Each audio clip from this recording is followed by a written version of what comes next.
Chemistry म्हटलं की आपल्या मेंदूमध्ये नक्कीच कुठलं तरी रसायन हे स्रवलं जातं. त्यासाठीच तुमच्या समोर घेऊन आलेलं आहे रसायनशास्त्राने. या रसायनशास्त्राचा जर जनक आपण पाहिला तर लेवोझियर याला रसायनशास्त्राचं जनक असं म्हटलं जातं. तसेच आधुनिक रसायनशास्त्राचं जनकही त्यालाच म्हटलं जातं.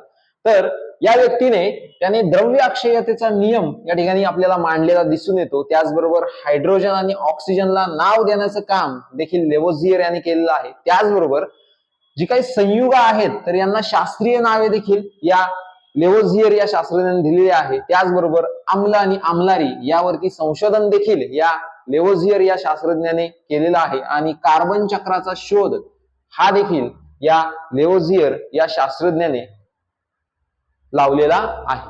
पुढे जर शेवटचा मुद्दा पाहिला तर हायड्रोजन आणि ऑक्सिजन पासून पाणी तयार होते हे सिद्ध देखील या लेवोझियरने केलेलं आहे. आणि पाणी म्हणजे आपलं जीवन आहे.